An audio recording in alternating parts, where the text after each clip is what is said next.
Good evening students. इस video में हम बात करने वाले हैं गांधी अरविंद पैक्ट के बारे में जो साइन किया गया था 5 मार्च 1931 को। क्या था इस पैक्ट में? इससे पहले हम थोड़ी बात बैकग्राउंड के बात बता देते हैं। Civil disobedience movements Gandhi ji के द्वारा चलाया जा रहा था उस वक्त।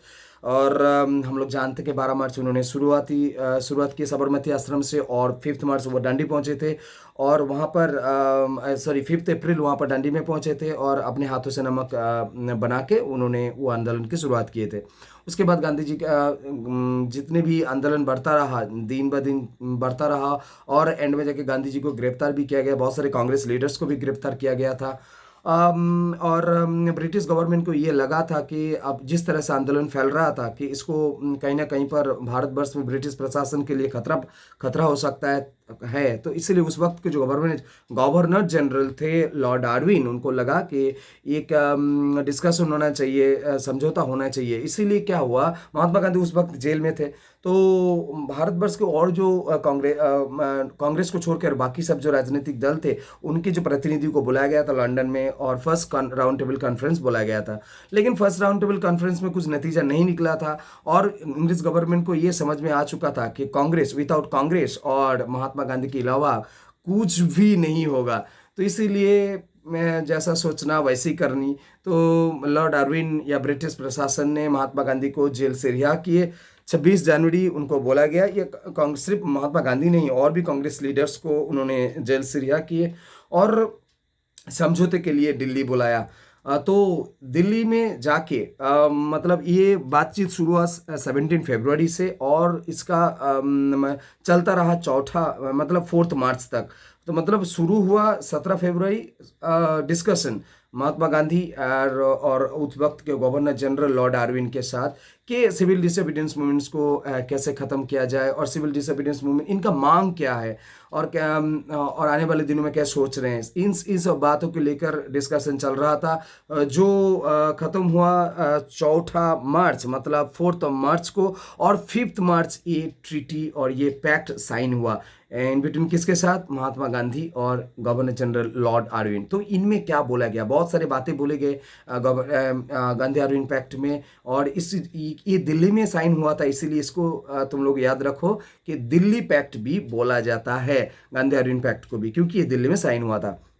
इसमें क्या इंपॉर्टेंट चीज़ें की बातें बोले गए, ये बहुत सारे बातें बोले गई। तो इनमें से हम 4 इंपॉर्टेंट बात तुम लोग के सामने बोलते हैं। फर्स्ट ये है कि गवर्नमेंट सिविल डिसओबीडियंस मूवमेंट चलने के दौरान जितने भी लॉ लाए, या भारतवर्ष की जो जो आंदोलन चल रहे हैं उसको दमन करने के लिए जितने भी ऑर्डिनेंस लाए थे, वो गवर्नमेंट ने बोला कि हम ये सब लॉ ऑर्डिनेंस उठा लेंगे, मतलब वापस लेंगे।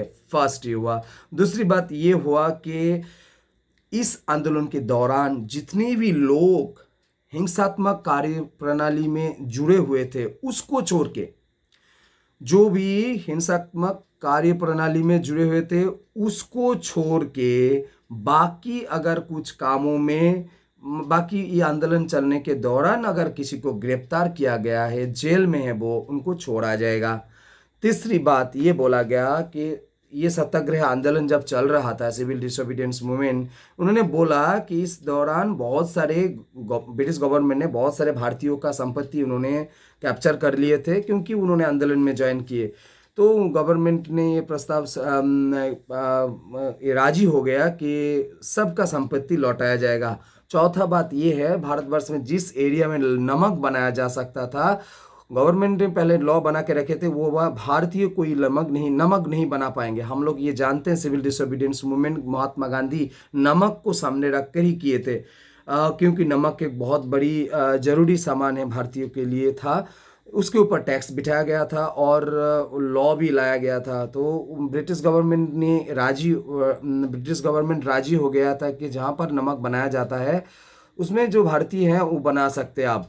और इसके बदले में क्या होगा, महात्मा गांधी अपना सिविल डिसोबीडियंस मूवमेंट रद्द करेंगे, और लंदन में दूसरी जो conference, second round table conference का बैठक होगा, वहां पर जाने की इन्होंने प्रतिश्रुति जो है दे दिए थे।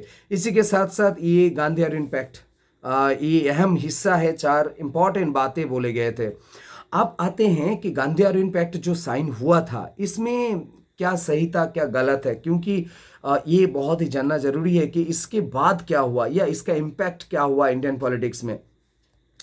ऐसा माना गया है कि उस वक्त की जो भी कांग्रेस लीडर्स थी और भी जो लीडर्स थे, ये जब पैक्ट साइन हुआ इनसे बहुत ही मायूसी छा गए थे उन सब लीडर्स के भीतर, क्योंकि महात्मा गांधी जब सिविल डिसोबीडियंस मूवमेंट शुरुआत किए थे, हम लोग जानते हैं 1929 में लाहौर के कांग्रेस सेशन में उन्होंने क्या बोला था, कांग्रेस कमेटी ने फुल इंडिपेंडेंस की बातें बोले गए थे कि आप फुल इंडिपेंडेंस चाहिए।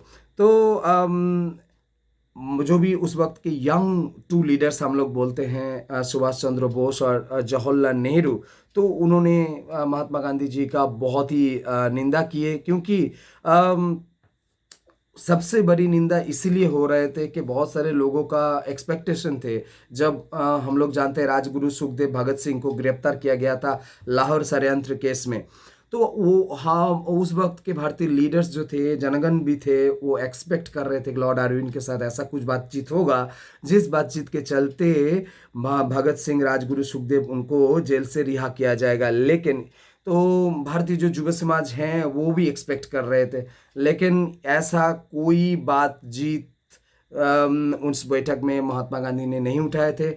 इसीलिए बहुत सारे युवा जो हैं वो हताश हो चुके थे, और कोई कोई मानता भी है, मान भी रहे थे उस वक्त के इन लोगों का, भगत सिंह और जो भी इनका जो सहकर्मी थे, इनका जो मृत्युदंड हुआ था, तो इनके लिए महात्मा गांधी को भी इनडायरेक्टली वो दायी मानते थे, इनडायरेक्टली रेस्पॉन्सिबल मानते थे। तो 1931 मार्च के महीने में जब कराची में ये कराची अधिवेशन में जब ये बैठक बुलाया गया था, और इसके ऊपर वल्लभ भाई पटेल, सरदार वल्लभ भाई पटेल प्रेसिडेंट बने थे, तब कांग्रेस ने कहीं ना कहीं पर जो फुल इंडिपेंडेंस की बात बोला गया वो अब छोड़ के जैसे बोलते हैं कि डोमिनियन स्टेटस के बातों पे आ गए थे। तो एक अलग तरह का स्टैंड कांग्रेस का भी बदल चुका था। तो इसके साथ साथ हम लोग जानते हैं कि दोबारा सिविल डिसोबीडियंस मूवमेंट की भी शुरुआत किया गया था। Mahatma Gandhi second round table conference में गए, फिर वहाँ पर भी फ्लॉप होके आए, फिर दोबारा सिविल डिसोबीडियंस मूवमेंट को उन्होंने शुरुआत ही की, लेकिन उस वक्त वो दम नहीं रहा। फिर बाद में जाके इस आंदोलन को पूरी तरह से रोक लगा दिया गया था। तो गांधी और इम्पैक्ट के बारे में यही बोलना है कि उस वक्त के लिए ये ट्रीटी इन्होंने साइन किए थे, और उसके बाद हम जानते हैं कि महात्मा गांधी के जो इम्पोर्टेंस है वो नेशनल लेवल में बढ़ चुका था, इसका यही इम्पोर्टेंस बोल सकते हैं। तो अभी तक जो मैंने बातें बोले तुम लोग ज़रूर बुक्स में पढ़ोगे, और आशा करते हैं बहुत थोड़ा बहुत भी तुम लोगों को समझ में आया होगा गांधी और इम्पैक्ट के बारे में। तो 5 मार्क का क्वेश्चन होता है, और बहुत सारे नौकरी वाले एग्जाम में भी ये क्वेश्चन पूछा जाता है, ईयर के बारे में पूछा जाता है। और यार तुम लोग याद रखो 1931 5th of March Gandhi Irwin pact sign हुआ था। Okay, thank you. Next video में मिलते हैं नए टॉपिक के साथ, तब तक के लिए बहुत बहुत धन्यवाद।